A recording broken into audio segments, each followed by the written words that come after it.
My name is Shauna Matney from Reimagine Your Normal. Today we're going to continue our talk about intuitive eating for beginners, and today we're going to talk about respect your fullness.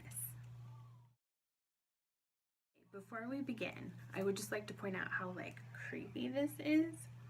So when I do my videos, I have a sticky note over the camera part so I look where I'm supposed to. So I'm looking at you instead of off to the side to look at myself. So I'm afraid that when I watch the video back, there's going to be some creepy face right here.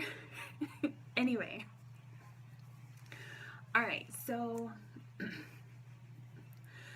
why are we talking about respecting our fullness? Well, we talked about honoring our hunger, and part of that is respecting our fullness. So we've been learning about how to tell when we're hungry and kind of feel when we're starting to get hungry and stop eating when we get full, but the hard part is respecting that fullness. I still struggle with that on occasion, where I think I'm hungry, so I eat, and then I don't give it enough time, and so I eat some more, and then I get in this overly full phase, and then my diet brain is like, oh, well, I've already screwed up today, let's just keep eating. And that's not what you want to do. You want to respect your fullness when you feel full, or if you feel overly full, stop eating until you're hungry again. All right, so I have some tips for this.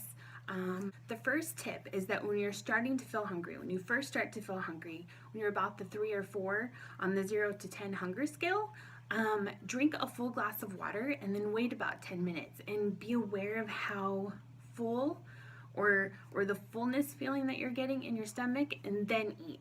You don't always have to do this, but it's a great way to kind of get your mind in the right place when you're trying to figure out where you are on the scale to help you be in tune with your fullness and with your hunger. Another tip that I have is when you feel full, physically leave the table. Don't stay and chat because you're too tempted just to keep kind of picking at your plate or eating more because it tastes good. Actually get up and away from the food. Another tip that I have is to savor the very first bite. So when you take your first bite of your food, really taste the flavors.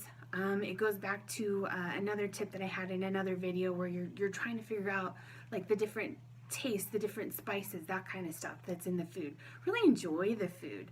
Food is meant to be enjoyed. It's not just meant to fuel your body. Another tip that I have is to take less food initially. So the problem that I have is that my eyes are bigger than my stomach. So especially if I get a little too hungry, I will put too much on my plate, and I'm still part of that, you need to finish your plate club. I still am really struggling with that. So what I'll do is I'll take about half of what I normally do, with the idea that I can always go back. But that way I can still kind of finish my plate if I feel the need to. But I'm not way overeating, way past my fullness.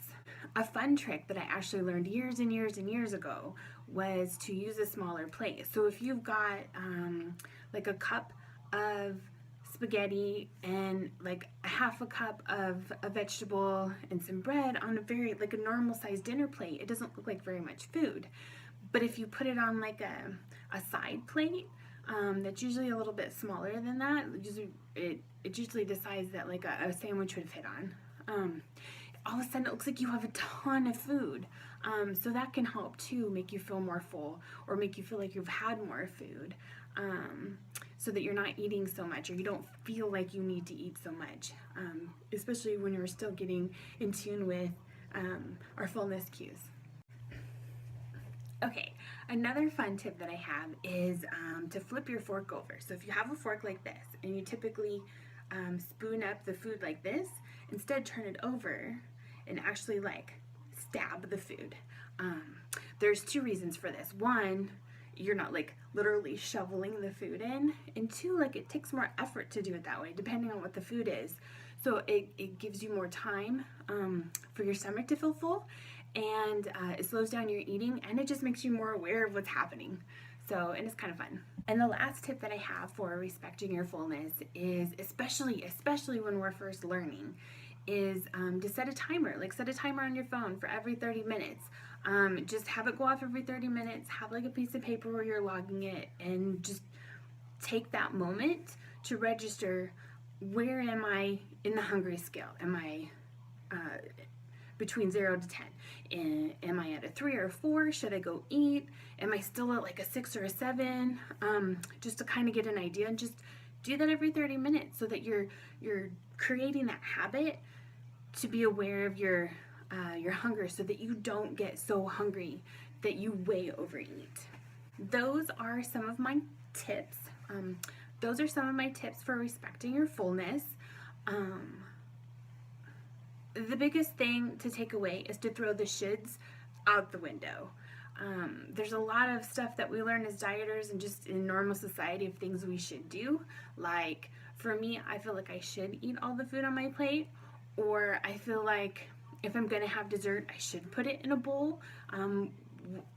Who's to say that I can't just take a spoon and put it in the ice cream and just eat the one spoonful of ice cream? And another important thing to remember is that this intuitive eating for beginners, they're not rules. Diets come with rules, diets come with restrictions, diets come with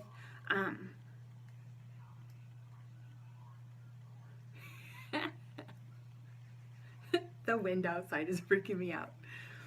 Diets come with set amounts of food that you're supposed to eat at a certain amount of times, and you're supposed to ignore your hunger. You're supposed to ignore when you're full. You're supposed to just eat the food that's there in the time that you're supposed to be given. Like, that is not what intuitive eating is.